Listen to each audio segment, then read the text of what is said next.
নমস্কাৰ নিউজৰ বাতৰিলৈ স্বাগতম জনাই ষ্টুডিঅ'ৰ মজিয়াত মই উৎপল দাস চাওঁহক আজিৰ বাতৰি মায়ামৰা আজলিয়াই বাভগা বাৰ্ষিক ধান সেৱা উৎসৱভাগীৰ লগত সংগতি ৰাখি 400 গছি বন্তি প্ৰজ্বলন কৰা হয় চাওঁহক আমাৰ এই বিশেষ প্ৰতিবেদনটি মায়ামৰা আজলিয়াই বাভগা বাৰ্ষিক ধান সেৱা উৎসৱভাগীৰ লগত সংগতি ৰাখি 400 গছি বন্তি প্ৰজ্বলন কৰা হয় উল্লেখযোগ্য যে দুদিনীয়া কাৰ্যসূচীৰে মায়ামৰা আজলিয়াই বাভগা বাৰ্ষিক ধান সেৱা উৎসৱভাগীত প্ৰথম দিনা সাংস্কৃতিক অনুষ্ঠানৰ লগতে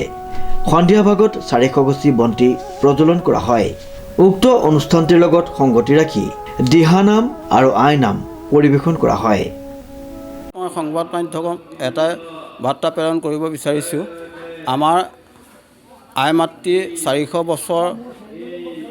আমাৰ মতে অনুমান কৰা হৈছে 400 বছৰ হ'ল বুলি গতিকে আজি 400 গছিৰ বন্তিৰে বন্তি প্ৰজ্বলন কৰা হৈছে আৰু অহাকালিলৈ আমাৰ মূল সেৱা আছে গতিকে সকলো ৰাইজক